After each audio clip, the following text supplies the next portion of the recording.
નમસ્તે. 7મું ચેપ્ટર આપણે પૂરું કર્યું, સંકલન. હવે આપણે 6ઠા ચેપ્ટર ઉપર જઈએ. બાકી છે આપણે વિકલિતના ઉપયોગો.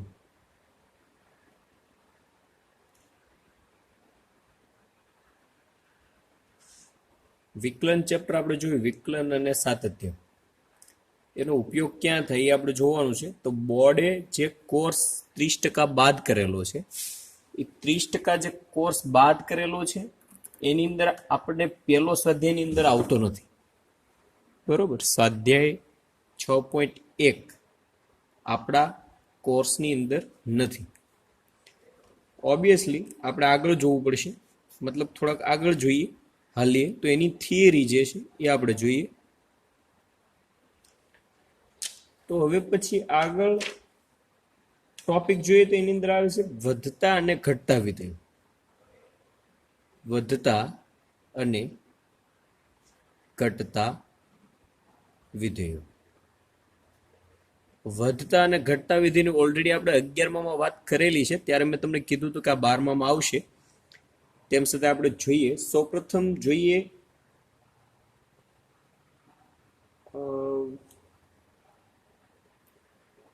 ચુસ્ત વધતું છે અને ચુસ્ત ઘટતું.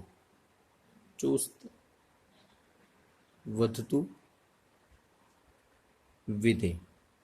ચુસ્ત વધતું વિધેય કોને કહેવાય? જો x1 કરતા x2 મોટા હોય, ધેન મોટા અથવા સરખા હોય તો f of x1 greater than or equal to f of x2. આ ચુસ્ત વધતું વિધેય કહેવાય. બીજી કન્ડિશન એવી છે f of x1 જો x1 x2 કરતા મોટા હોય, ટૂંકમાં નિશાનીમાં કંઈ ફેર ન પડવો જોઈએ. કેવી નિશાનીની વાત કરું? આ બાજુની નિશાની હોય તો એ ફંક્શનમાં પણ આ બાજુની નિશાની રહેવી જોઈએ. એવી રીતે ચુસ્ત ઘટતું વિધેય છે એની કન્ડિશન જોઈએ. ચુસ્ત ઘટતું વિધેય કોને કહેવાય? એની અંદર જો x1 કરતા x2 મોટા હોય તો ઇમ્પ્લાઇઝ ધેટ એના ફંક્શન છે એની અંદર નિશાની ચેન્જ થઈ જતી હોય.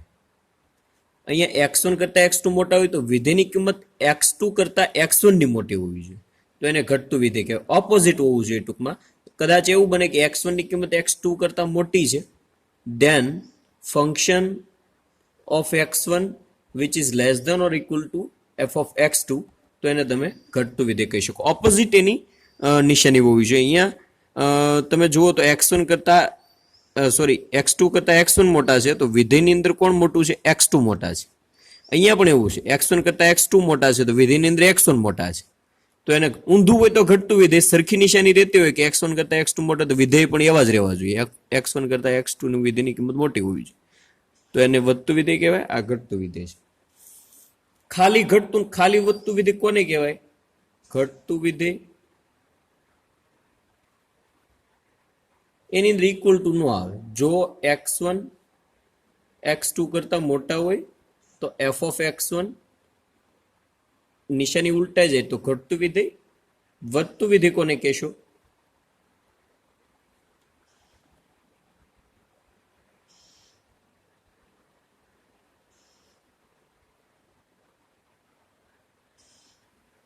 સોરી, આ ઇક્વલ ટુ વાળા છે ને, એક્ઝેક્ટ નહીં આવે. આ જે વાત કરીએ ચુસ્ત નહીં. રાઈટ. ઓકે. ઇક્વલ ટુ નિશાની હોય, આ less than or equal to greater than equal to તો ખાલી વધતું હોય તે ઘટતું હોય. ચુસ્ત હોય તો ઇક્વલ ટુ ન આવે. જો વધતું વિધેય કોને કહેશો કે x1 કરતા x2 મોટા હોય તો એના ફંક્શનની કિંમત પણ x1 કરતા x2 ની મોટી હોય તો આને વધતું વિધેય કહેવાય. એક્ઝામ્પલ આવે ત્યારે વધારે વિશેષથી સમજશું. હાલ પૂરતું આટલું યાદ રાખો. હવે શું ગણવાનું છે? પ્રમેય જોઈએ આપણે. બહુ ઈઝી પ્રમેય છે. 3 કન્ડિશનો છે વિધેય f of x માટે.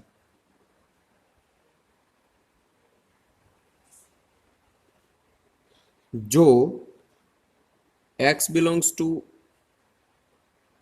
અંતરાલ a થી b માટે f dash of x which is greater than 0 તો f વધતું વિધેય છે.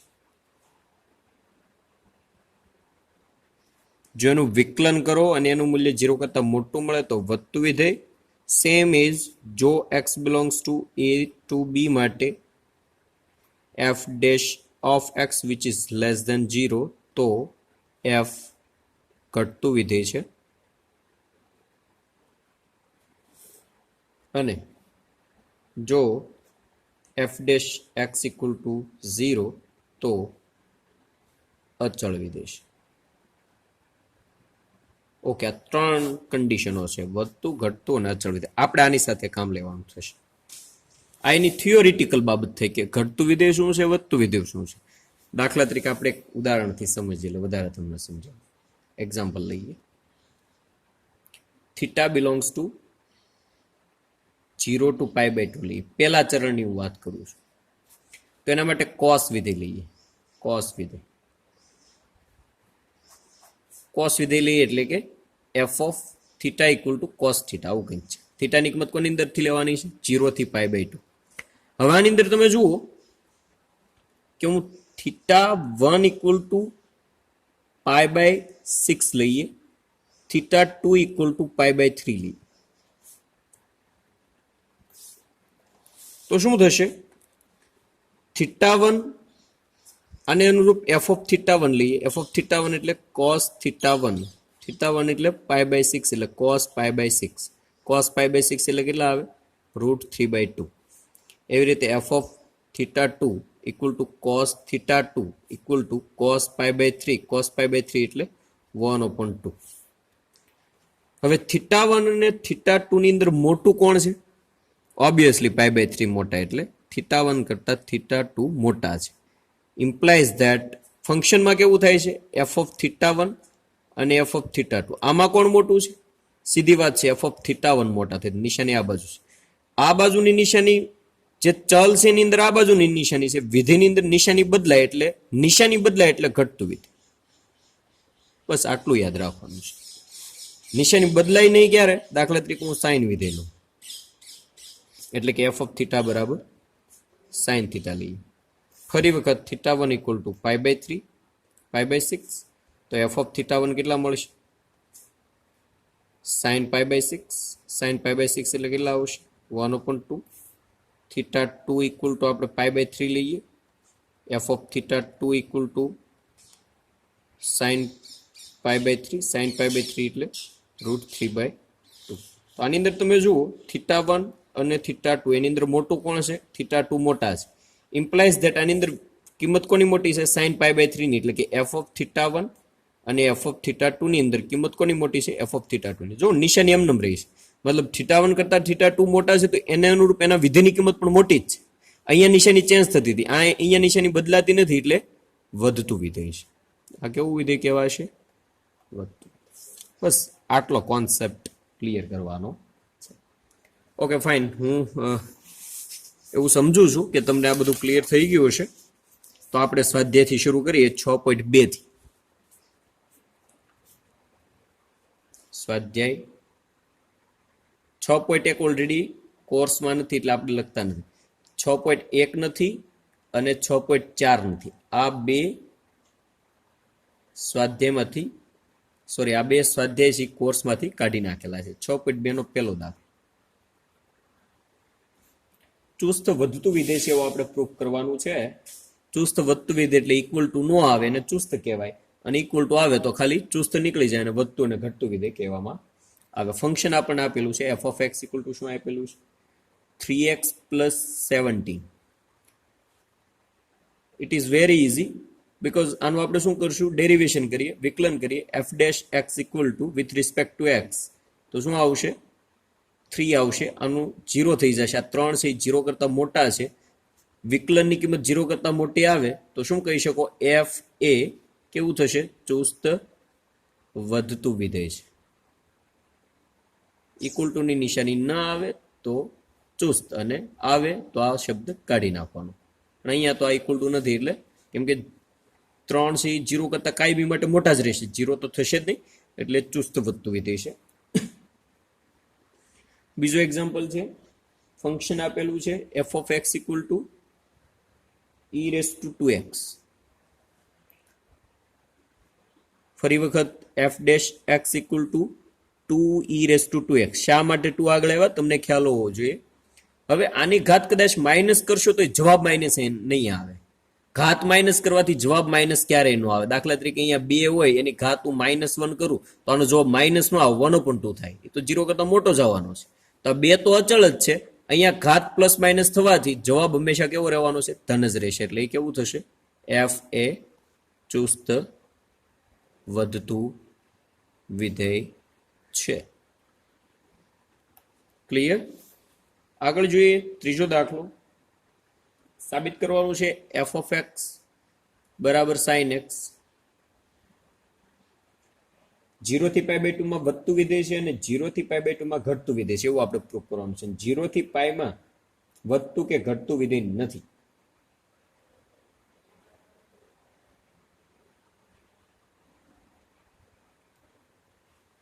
ઓકે, પહેલું જ કામ ગમે ત્યારે વધતા અને ઘટતા વિધેયનું આવે એટલે વિકલન કરી નાખવાનું. વિકલન શું આવે? cos x. એમાં પહેલી કન્ડિશન છે x બિલોંગ્સ ટુ કોની અંદર લેવાના છે? 0 થી π/2. તો cos ની કિંમત 0 થી π/2 એટલે પહેલા ચરણમાં બધા વિધેય ધન હોય એટલે f dash x આનું મૂલ્ય 0 કરતા કેવું આવશે? મોટું. તેથી તે કેવું છે? વધતું વિધેય, ચુસ્ત વધતું વિધેય, સોરી વધતું વિધેય. બીજી કન્ડિશન શું આપી છે? x ની કિંમત કોની અંદરથી લેવાની છે? π/2 થી લઈને π સુધી એટલે કે બીજું ચરણ. બીજા ચરણની અંદર cos કેવા હોય? આપણે તો f dash x બરાબર cos છે એટલે આને ધ્યાનમાં લેવાના, આની વાત નથી કરવાની. બરાબર? વધતું અને ઘટતું વિધેય નક્કી કોણ કરે છે? વધતું અને ઘટતું વિધેય નક્કી કોણ કરે? વિકલન વાળો ભાગ. એટલે વિકલન વાળો ભાગ શું કહે છે એ જોવાનું. આ વિકલન એટલે cos x. cos x બીજા ચરણની અંદર ઋણ હોય એટલે કે 0 કરતા નાના હોય.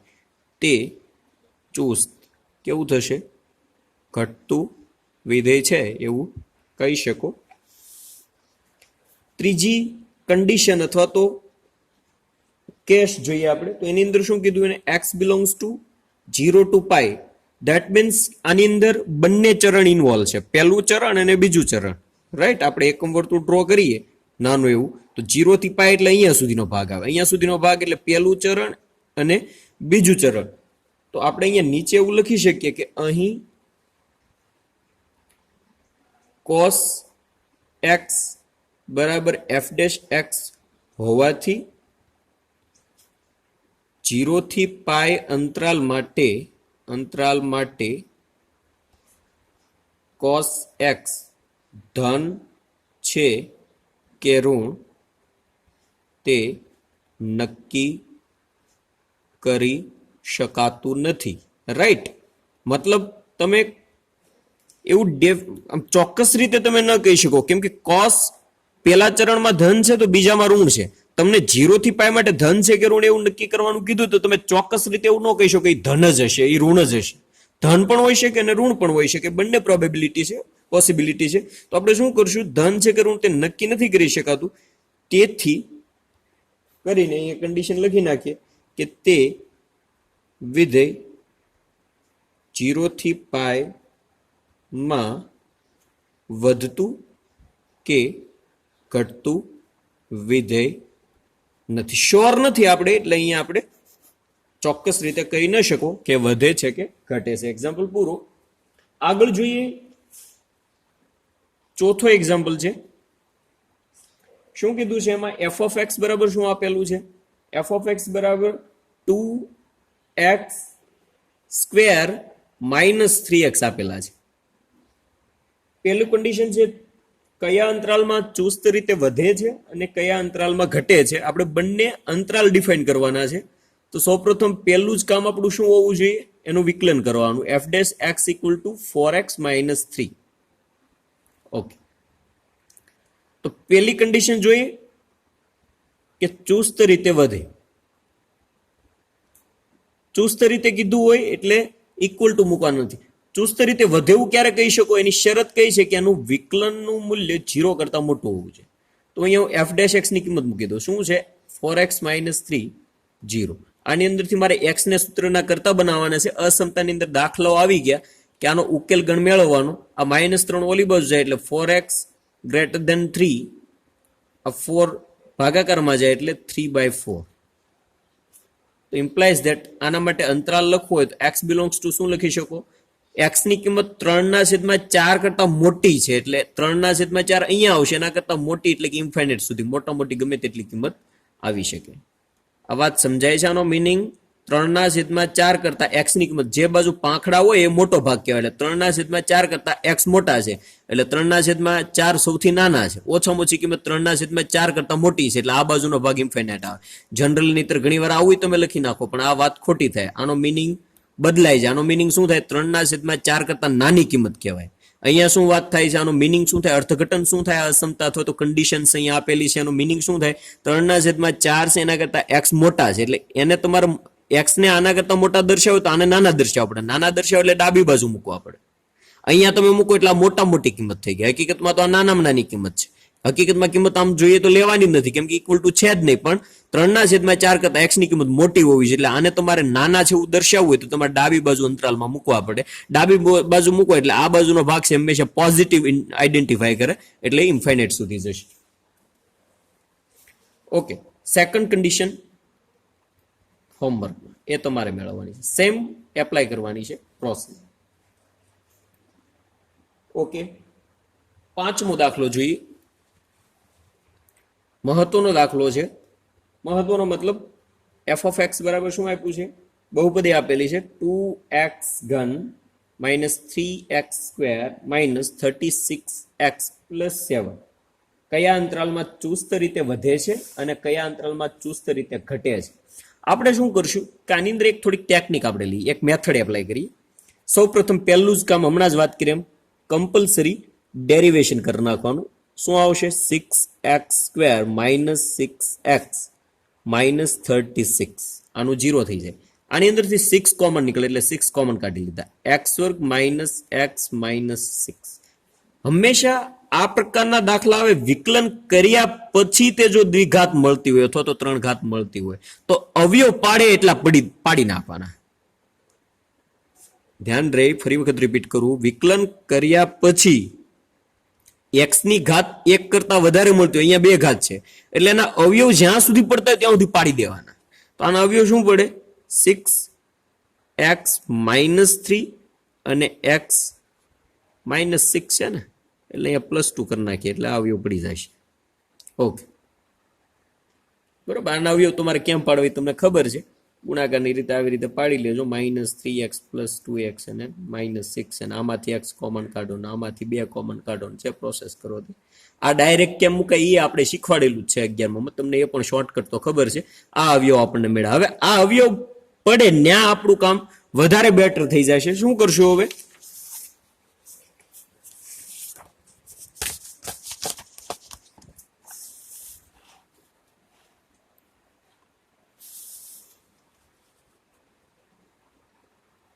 ઓકે, ક્યાં પહોંચ્યા આપણે?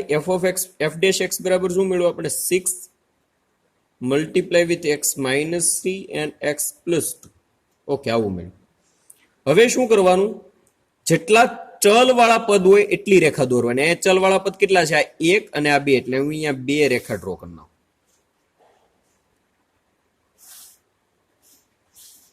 આ રેખા અહીંયા સાઈડમાં લખી નાખું એટલે આપણે ખબર પડે. આ રેખા x - 3 માટે છે, આ x + 2. જો આ ટેકનિક છે, મેથડ છે, બહુ સરસ. સૌપ્રથમ પહેલા 0 ઇન્ડિકેટ કરી દેવાનું. 0. ઓકે, હવે શું કરશું આપણે કે એક નિર્ણાયક સંખ્યા નક્કી કરવાની છે. નિર્ણાયક સંખ્યા. નિર્ણાયક સંખ્યા એનો મતલબ એવો થાય કે એવી સંખ્યા કે જ્યાં તમે ધન છે કે ઋણ એ નક્કી ન કરી શકો, કે જ્યાં ઈ પદ 0 થતું હોય. દાખલા તરીકે આ સંખ્યા રેખા x - 3 ની છે તો એની નિર્ણાયક સંખ્યા કઈ કહેવાય? એના બરાબર 0 લઈ લેવાનું. x - 3 બરાબર 0 લ્યો તમે તો x બરાબર શું મળે? 3. એટલે આની નિર્ણાયક સંખ્યા 3 કહેવાય. આની ટૂંકમાં જે ભાગ માટે તમે સંખ્યા રેખા ઉપર પ્લસ માઇનસની ચર્ચા કરવાના હોય તો તમારી ધન અને ઋણ કયા ભાગની અંદર છે એ નક્કી કરવાનું. આની નિર્ણાયક સંખ્યા કઈ કહેવાય? x+2 ની. જેની નિર્ણાયક સંખ્યા મેળવી હોય તો એના બરાબર 0 લઈ લેવાના. એટલે x બરાબર શું મળે? +2 ઓલી બાજુ એટલે -2. એટલે આની નિર્ણાયક સંખ્યા કઈ કહેવાય? -2 છે. ક્લિયર? નિર્ણાયક સંખ્યા કઈ રીતે મેળવી એની વાત કરી. હવે એ સંખ્યા લખી નાખવાની. આ 3 ક્યાં આવે? અંદાજિત મૂકવાનું. અહીંયા 1 હોય, અહીંયા 2 હોય, અહીંયા 3. સામે પાછું આનો વિચાર કરવાનો. -2 દર્શાવવાના છે એટલે આ બાજુ એટલી જગ્યા છે. કદાચ અહીંયા માનો કે તમારે 12 દર્શાવવાના હોય તો 3 માટે એટલી જગ્યા ન મુકાય.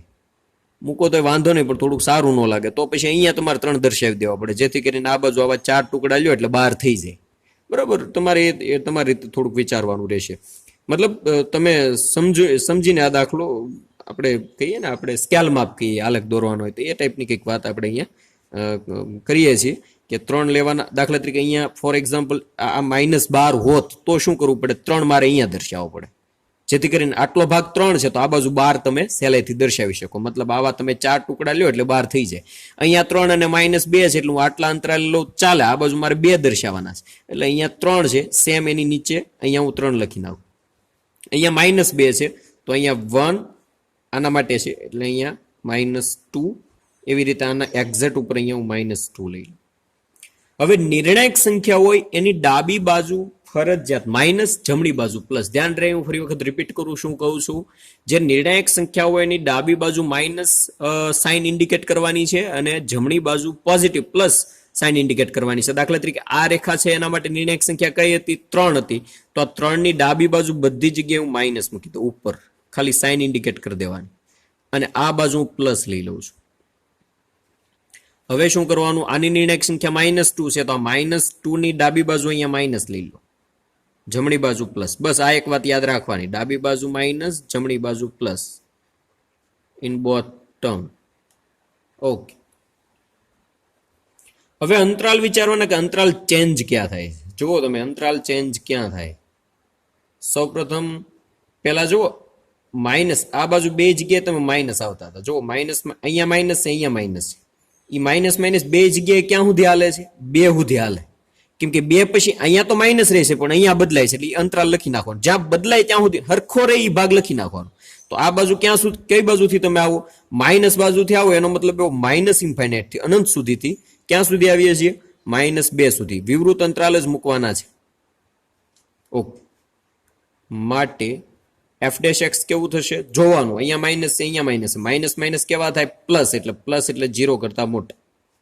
તો f એ ચુસ્ત વધતું વિધેય. બસ કામ થઈ ગયું. બીજો અંતરાલ કેવો છે? સરખો રહે. જો અહીંયા માઇનસ, હવે અહીંયા ભૂલી જાય, અહીંયાથી આગળ આલી માઇનસ પ્લસ. ક્યાં સુધી આવી પેટર્ન હાલે છે? Minus minus minus minus plus plus plus. તો આ તો પ્લસ જ રહે છે પણ અહીંયા માઇનસ થી પ્લસ થાય એટલે આવી સરખી પેટર્ન ક્યાં સુધી રહે? અહીંયા ઉપર માઇનસ, અહીંયા પ્લસ. બેમાં પેટર્ન સરખી કયા અંતરાલ સુધી રહે છે? -2 થી સ્ટાર્ટ કરીને 3 સુધી. 0 એમાં ક્યાં આવતો નથી. સરખી પેટર્ન રહી અંતરાલ લખવાના માટે f' કેવા આવશે? આ માઇનસ છે, આ પ્લસ છે. માઇનસ પ્લસ કેવા થાય? માઇનસ એટલે કે 0 કરતા નાના. એટલે f એ ચુસ્ત 0 કરતા નાના એટલે ઘટતું વિધેય થાય. અને હજી એક અંતરાલ રહે છે. કયો? હવે એની પછીનો, 3 પછીનો. જુઓ તમે, 2 જગ્યાએ પ્લસ પ્લસ અનંત સુધી જાય એટલે 3 થી લઈને ઇન્ફાઇનાઇટ સુધી, ધેટ ઇઝ 3 to ઇન્ફાઇનાઇટ માટે બંને પ્લસ છે એટલે પ્લસ પ્લસ પ્લસ જ આવે. f' 0 કરતા મોટા છે એટલે f એ ચુસ્ત વધતું વિધેય છે. બરોબર? એકવાર વધતું વિધેય આવે એટલે બીજી વાર ન આવે એવું તમે ન કહી શકો. તો આપણે એવું લખવું હોય તો જનરલી લખીએ કે f એ -ઇન્ફાઇનાઇટ ટુ -2 અને બીજો અંતરાલ કયો મળ્યો? 3 to ઇન્ફાઇનાઇટ. આ બે માટે કેવું છે? વધતું વિધેય છે, ચુસ્ત વધતું વિધેય છે. અને f એ -2 થી લઈને 3 માટે ચુસ્ત ઘટતું વિધેય છે. આ દાખલો તમારે કમ્પલસરી સમજવાનો છે, કેમ કે આવા દાખલા બોર્ડની અંદર પૂછાઈ શકે. બોર્ડની અંદર પૂછાય એવા દાખલામાંનો આ એક દાખલો છે. એટલે સૌથી મહત્વની બાબત તમને નોંધ કરવાની એ કહું કે જરૂર લાગે તો આ દાખલો ફરી વખત જુઓ. હું ક્યાં કઈ બાબત ઉપર ભાર મૂકું છું અને કઈ રીતે આ દાખલાને ગણવાનો છે એની પ્રોપર મેથડ સમજવાની છે, રાઈટ? કેમ કે આ બહુ સહેલું છે. ખાલી શું કરવાનું છે, વિકલન કરી પછી એના અવયવ પાડી, જે અવયવ અલગ અલગ છે એના માટે એક એક સંખ્યા રેખા ડ્રો કરી નાખવાની છે. એની નિર્ણાયક સંખ્યા નક્કી કરવાની. નિર્ણાયક સંખ્યા નક્કી કરવાની મેથડ શું છે? ઇક્વલ ટુ 0 લઈ લેવાના. એ નિર્ણાયક સંખ્યાની ડાબી બાજુ માઇનસ ટર્મ્સ આવશે અને જમણી બાજુ તમારે પોઝિટિવ સાઇન મૂકવાની છે. એવી રીતે બે માટે નક્કી કર્યા પછી સરખી પેટર્ન કયા અંતરાલમાં છે એ ડિસાઈડ કરવાનું છે. અહીંયા માઇનસ ક્યાં સુધી આવે છે? અહીંયા -2 સુધી. કેમ કે અહીંયાથી પેટર્ન બદલાય છે, અહીંયા માઇનસ પ્લસ થઈ જાય છે. અહીંયા બે જગ્યાએ માઇનસ હતા. સરખી પેટર્ન હોય એ અંતરાલ જોવાનો, પછી નક્કી કરવાનું minus plus plus, that is A value કેવી થશે? 0 કરતા મોટી, મતલબ પોઝિટિવ. તો એ પોઝિટિવ હોય તો આપણું તો પ્રમેય જ છે કે ચુસ્ત વધતું વિધેય છે. પછી બીજી જે પેટર્ન છે માઇનસ પ્લસ ની છે, એ ક્યાં સુધી કન્ટિન્યુ આવે છે? 3 સુધી. એટલે -2 થી 3. તો એની અંદર f' ડિફાઇન કઈ રીતે કરશો કે આ માઇનસ ટર્મ છે, આ પ્લસ છે, આનું મલ્ટિપ્લિકેશન કેવું આવે? માઇનસ પ્લસ માઇનસ, એટલે કે નેગેટિવ. 0 કરતા નાના હોય તો એ ચુસ્ત ઘટતું વિધેય. અને અનધર પેટર્ન 3 પછીની છે, બંને પ્લસ પ્લસ છે, તો એનો મતલબ એવો થશે ચુસ્ત વધતું વિધેય છે. ફાઇનલી આ બે ટર્મ્સ માટે અંતરાલ માટે બે ઇન્ટરવલ માટે ચુસ્ત વધતું વિધેય મળે છે અને આ અંતરાલ માટે ચુસ્ત ઘટતું વિધેય મળે છે. ઓકે, અહીંયા આપણે આપણો ક્લાસ પૂરો કરીએ. આગળના દાખલા તમને આવડે તો ટ્રાય કરજો. એક કામ કરો ને, આમ તો ઘનવાળા જ છે. 6થો દાખલો હોમવર્કમાં લઈ લો આખે આખો. બરોબર, ન આવડે તે તમે પૂછી શકો. આપણે એવું કરશું કે 7મા દાખલાથી શરૂઆત કરશું. બરોબર, 6થો દાખલો તમારે ગણવાનો છે. એમાં જરૂર લાગે એવો એકાદો દાખલો કદાચ હું ગણાવું, અધરવાઇઝ તમે ટ્રાય કરજો. અહીંયા આપણે આપણો ક્લાસ પૂરો કરી. પ્રેક્ટિસ કરજો, સમજજો. નવું ચેપ્ટર છે, મજાનું છે, અને ગણીને જ્યાં પણ પ્રોબ્લેમ હોય તો તમે મને વોટ્સએપની અંદર પૂછી શકો. બસ આપણે અહીંયા આપણો ક્લાસ પૂરો કરીએ. પ્રેક્ટિસ કરજો, બરોબર. અને થિયરી અને આ દાખલો, વિશેષ તો આ છેલ્લો દાખલો થોડોક વધારે એવું લાગે તો એક બે વાર ફરી વખત રિપીટ કરીને જોઈ લેજો. સરસ દાખલો છે અને ઉપયોગી પણ છે.